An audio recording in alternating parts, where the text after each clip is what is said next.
Good evening, everyone, and Johar. Greetings from the many voices of India, 700 tribes and communities. My name is Swati Sushmita Lakra, and I come from the Oraon tribe in Jharkhand. Welcome to the Tribal's Future, the second edition of the Tribal Design Forum's month long celebration of contemporary tribal imagination.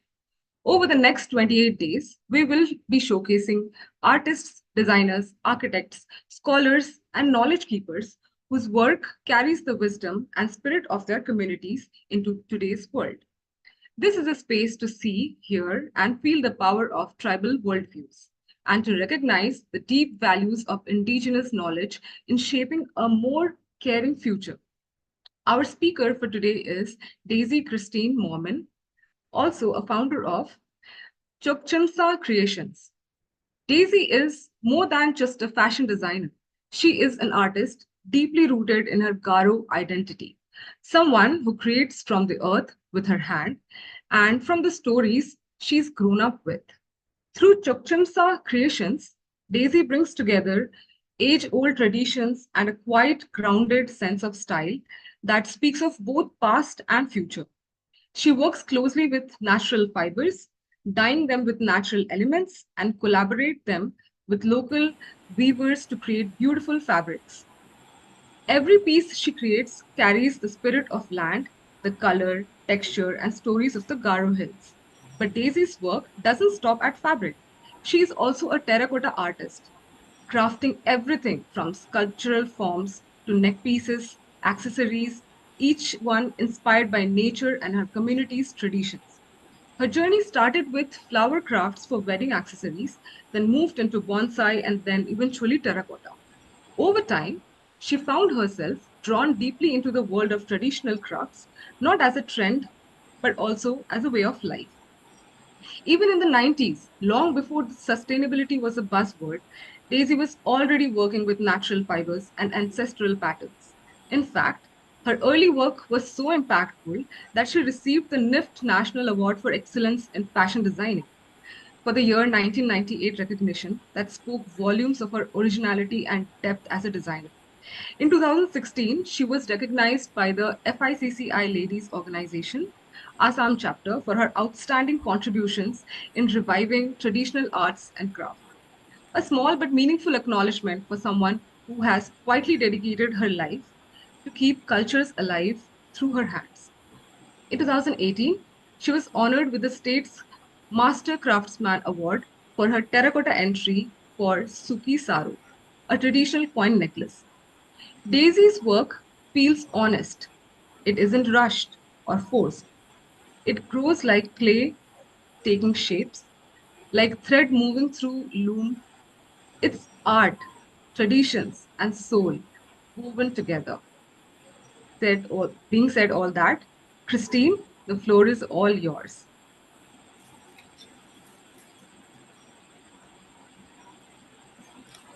Hello, hello everyone.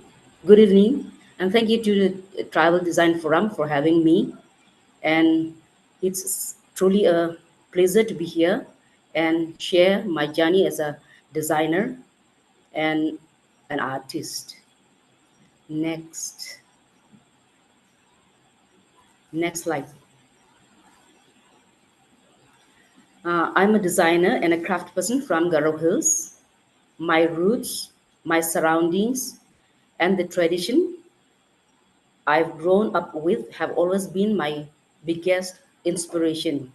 I love picking details, motifs from our traditional details from our traditional patterns and bringing them into my work, whether it's working with textile, shaping clay, or even while doing this gold crafts. I I genuinely enjoy every bit of it, and uh, it keeps me grounded and connected to who I am. Next, the first picture here is of an old Gunnar book, or we call it Bidat Gunnar, Bidat Eken. It's a traditional mini wraparound worn by the Garo ancestors. It's probably several decades old. What makes it really special are the geometric motifs and the use of ivory beads, something you'll only find in Garo textiles.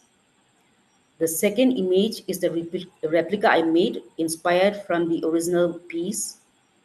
It was my way of keeping the design alive while still making it my own. The third photo is from a show in Vietnam where this work was featured.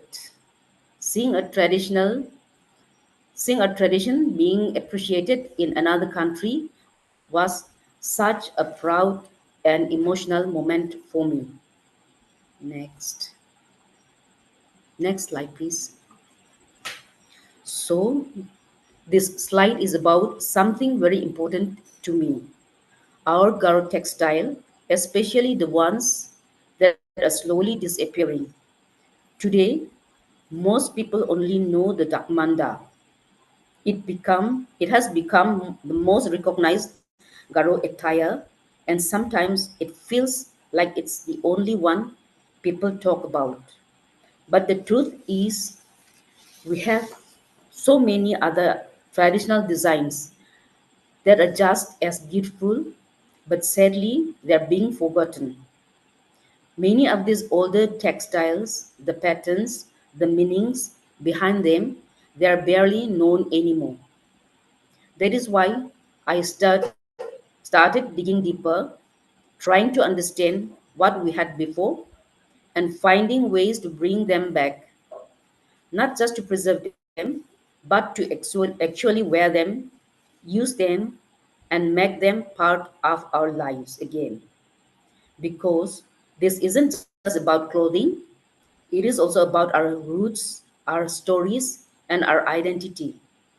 When we lose these designs, we lose a part of who we are. Next slide, please. Next. These are some of my Acap Gana designs. These ganas or these traditional sarongs. I don't call it dakmanda because in dakmanda usually there are floral motifs, but here I use only the geometrical designs, which is inspired from our Kanna report, that original Bidat Eken. The third photo is called Kanna report. It is especially known for its decoration with ivory beads. Next, next please.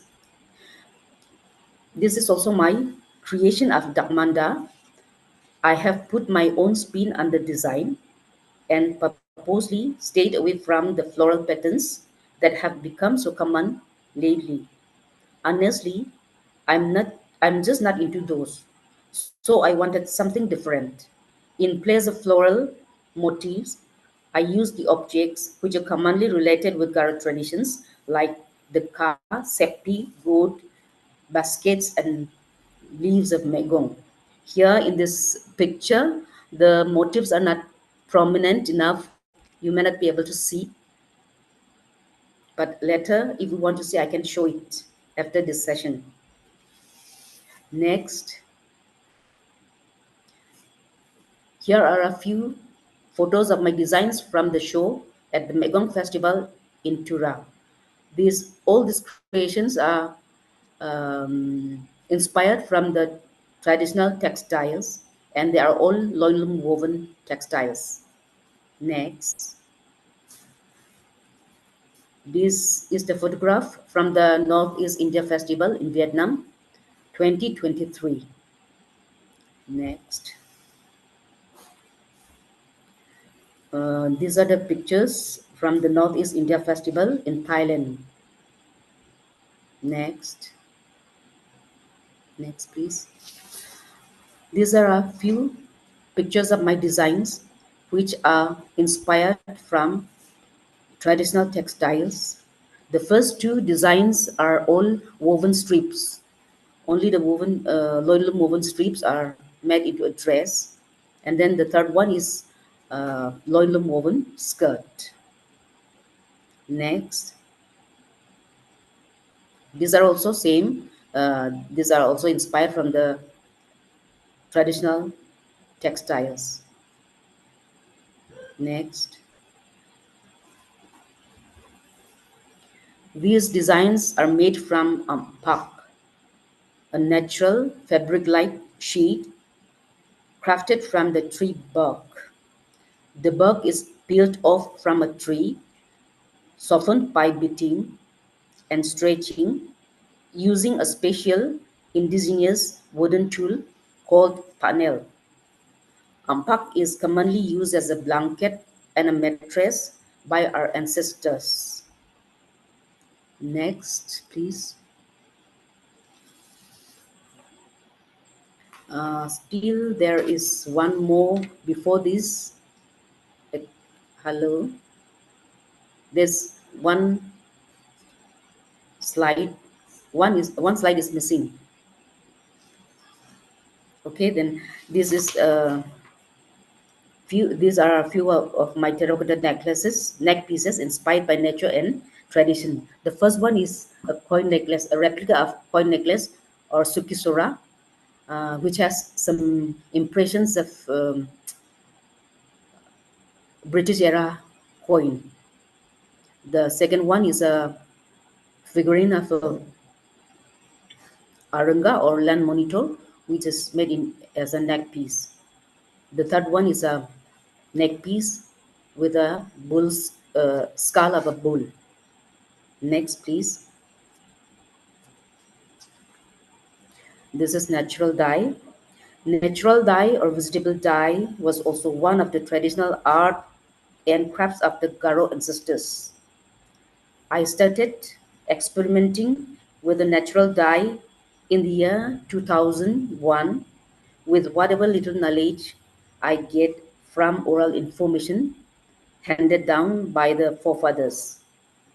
The common colors sources I use are lac, annatto seeds, onion peel, terminalia cebula, wild fig, etc. In the first photo, you can see uh, a muga silk scarf with some motifs painted on it. It was hand painted with natural colors. The second one is a airy stole, from woven and dyed in wild fig bark. The third one is a tie and dye silk scarf. The color source is lac. Next, that's all. Thank you. And I would like to spare a few moments to show you how this wooden indigenous wooden tool for crafting this ampak looks like. Shall I show it? This is the panel which I showed, which I mentioned in the that natural fabric-like sheet of a bark. This is the one that is used for beating, for the rougher one, coarser one, and this one, the smaller one, is used for the thinner or the smoother one. And I will show you the ampak. This is I cannot call it an ampak because for ampak there should be layers and layers of maybe more than 10 sheets of this, all stitched together by a rami thread, a rami yarn. So this is a coarser bark uh, sheet, I mean ampak, and this is a smoother. This is a smoother one. This is the smoother one. You can feel. So that's all. Thank you.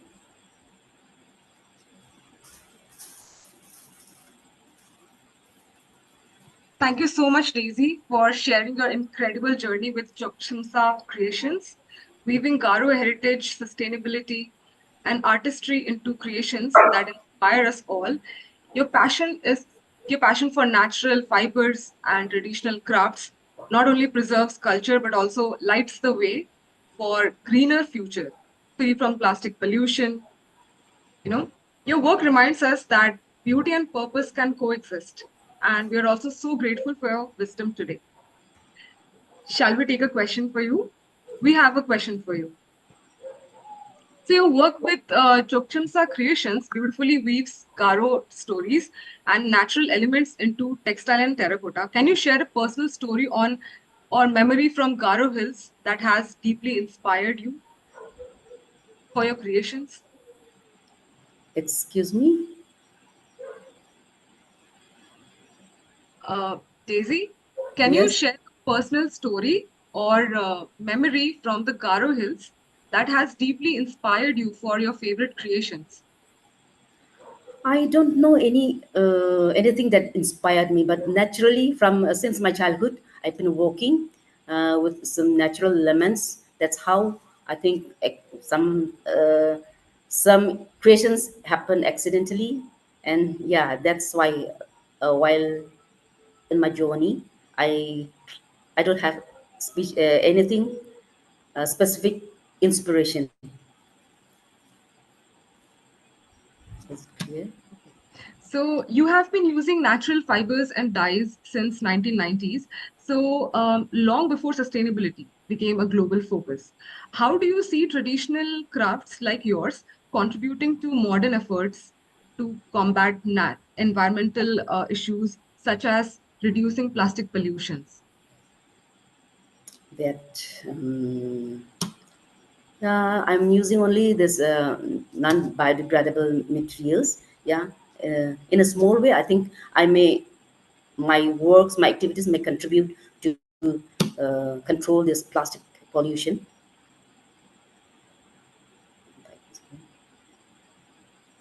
Your terracotta piece, Suki Saru, earned Suki the state Sora. Suki Can I? Can sorry, I? Yeah, Suki sorry, Sora. Suki Sora. So your terracotta piece Suki Sora earned the State Master Craftsman Award in 2018. What was the creative process behind the traditional coin necklace, and how do you balance the technical challenges of terracotta with cultural significance? It's how to say? Uh, you want to see the piece, but this is one of the bit one of yeah. Because we have yeah, you may be able to see the impressions on this. I will first make a mold. I take a mold out. I have some coins, British era coins. So I make a mold out of plaster of Paris, and I pour out some slips that liquid, semi-liquid or slurry into that mold, and then I get the impressions. That's incredible. That's incredible. We have a question from the audience, and that is, was your training at NIFT supportive of the aesthetic you developed from the life in nature? Hmm.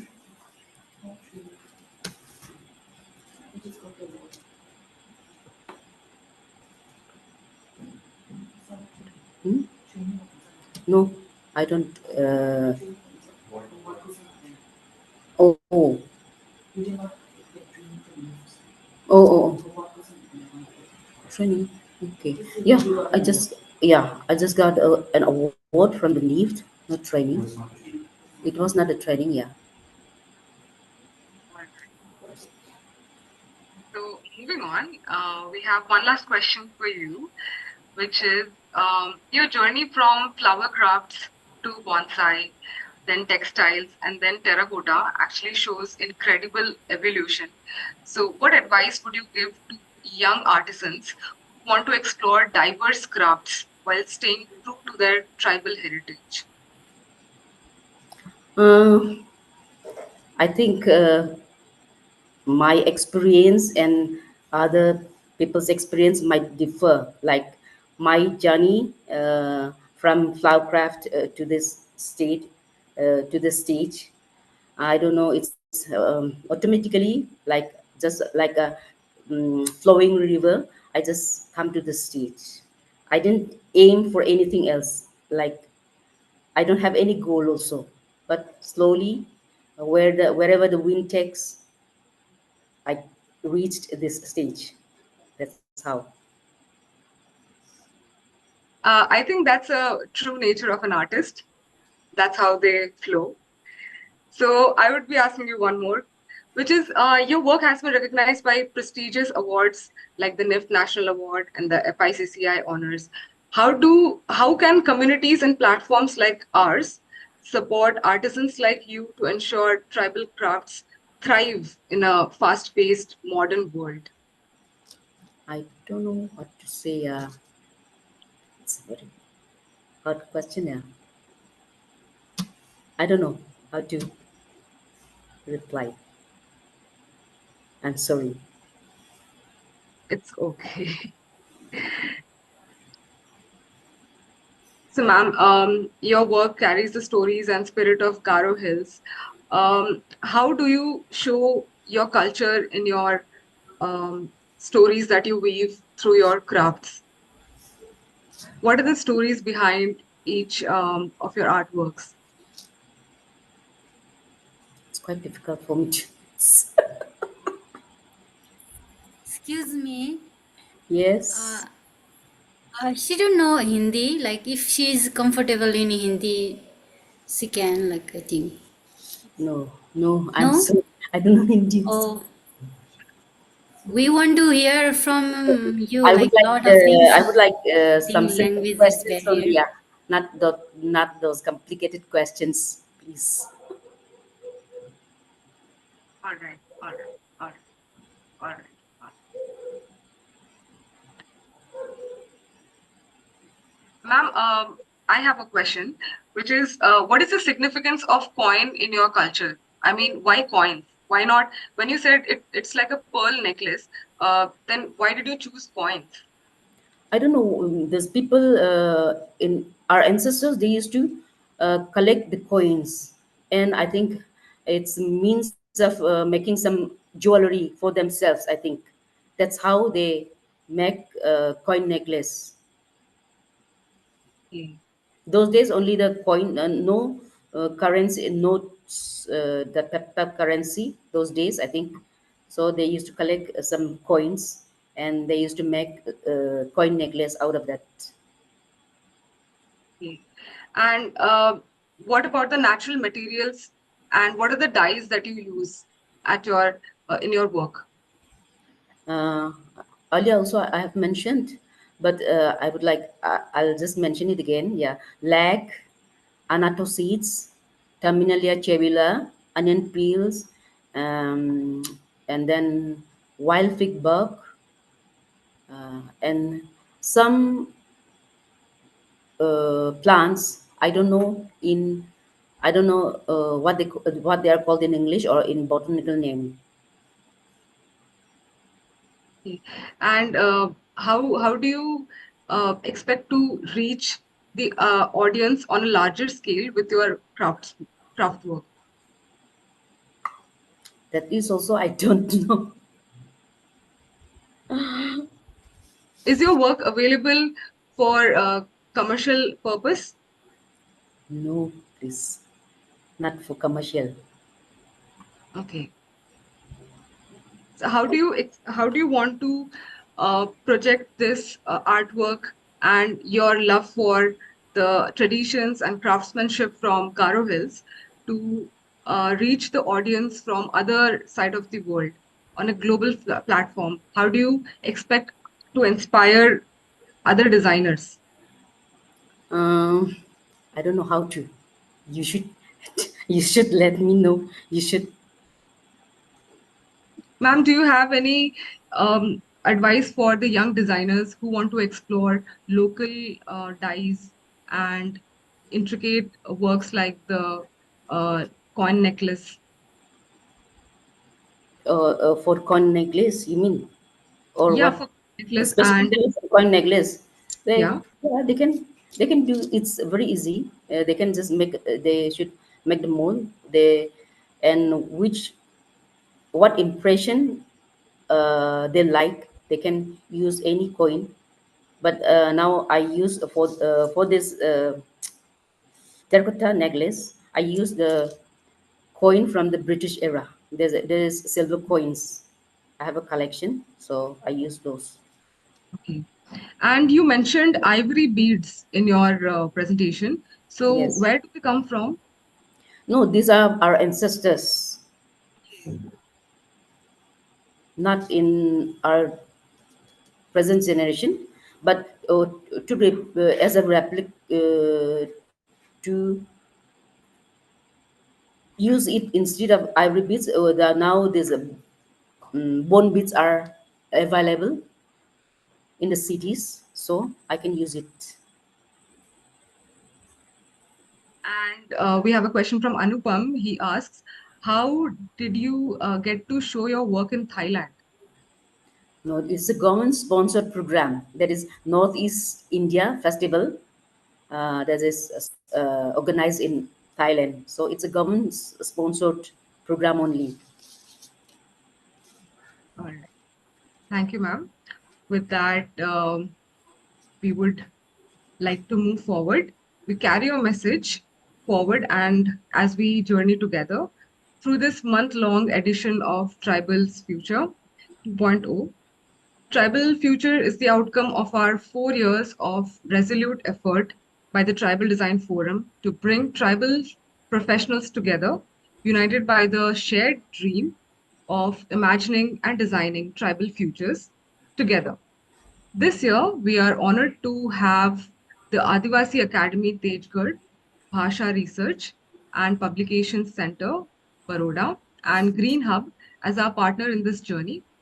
So, dear friends, welcome once again to the second edition of the Tribal Futures. Throughout August, we invite you to join us for our daily conversations with remarkable tribal and indigenous minds from all over India and beyond.